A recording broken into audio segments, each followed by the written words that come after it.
Okay guys, I'm back. Naglalakad naman ako. Ayun ako sa Avenue of Stars. Nakapag-picture-picture ako ng konti. And ang magandang hotel pala na may view ng Symphony of Light would be Hotel Intercon. And this is hindi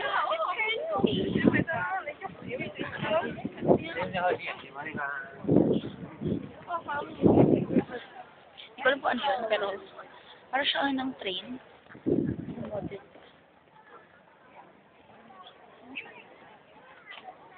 410, my God. Hindi niya kalitan. $410. Wow. Ay, ito ang mga materials nila. For creating. So wicked. Anyway, ayun na MJ.搞錯啊！我話唔叫你喎。At ito ang hotel, Intercon, yung hotel na yan. So, they can provide, siguro maganda next time din, kung wala sa site ng stop, maganda sa hotel, Intercon, check-in, kaso kami, kasi yung location ng Mandarin Hotel, hindi siguro maganda, parang malapit lang siya sa tram, pero sa peak tram, pero, hindi mo siya maganda yung site, pero hindi nasa harbor, location siya. So, medyo maganda.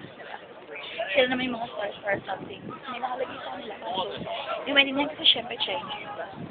So, yeah, hopefully, I can show you guys. And yung mga, dyan natin nakapost yung mga name ng mga famous celebrities nila for, I guess, Chinese. I'm not sure.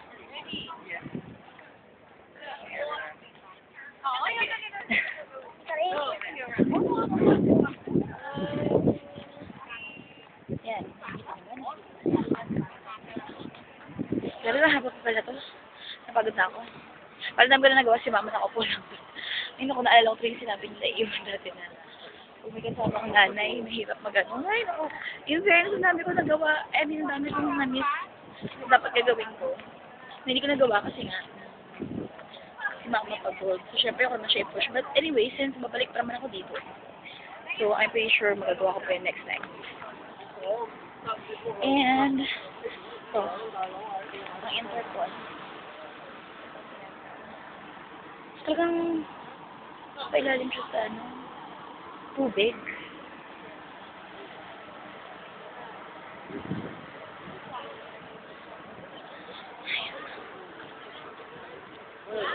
Daming tao kasi nga linggo. Pero basta, mura pala na Intercon dito compared sa Intercon natin. Pero yung structure niya parang alis na pareho lang. Ay, ito ang mga pangalan ng mga tao.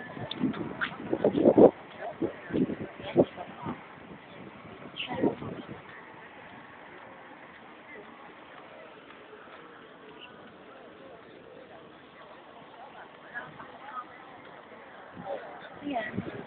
Ang ganda ng hotel Intercon. Next time mag-Intercon tayo. Pag tuloy tayong umalis sa na Hong Kong pa din. But definitely, I'm gonna go back here. And I'm gonna try find out kung paano man inagay dito. Ang ganda. Pero sabi nila, nag-lay off daw yung isa sa mga biggest mobile provider na mga 10,000 ata na empleyado pinakawalan nila. Tapos yung mga half ng empleyado nila before yung crisis, tinanggal nila. And then, yung half na natira ngayon, mag-ano pa ulit sila. Mag-lay off pa daw sila. So, ito naman yung souvenir shop for Jackie Chan. Ayan.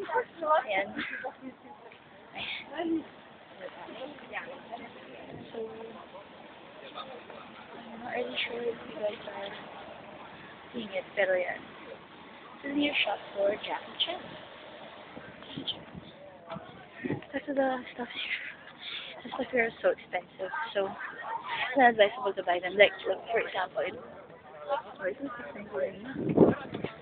so expensive. Pero may nakita ko dito sa may peak tram. Personalized shirts na may mga gemstones. Parang it will take them like 1-2 minutes to process it. And maganda. Kung ano gusto mo yung paano, kung feature man, cartoon character, pangalan, or what, you can actually 여기 봐요. 귀여워, 먹어요. Oh, cuttlefish.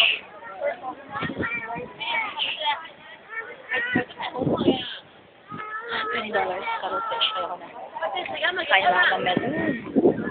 Ito, New World Center. New World Center.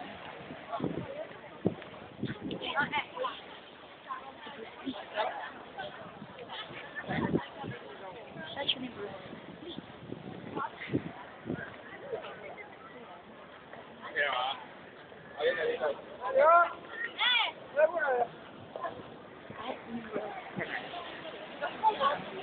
New World Center. I don't know why they call it New World. But anyway, ayan. Mamaya, baka hindi ako makapag-shoot sa symphony of lights. And besides it's dark, walang capability ang aking phone. Ata. Capture yun. So we'll just make do with this. Ayan, so, stop na muna ako. I'll get back to you guys later. Bye!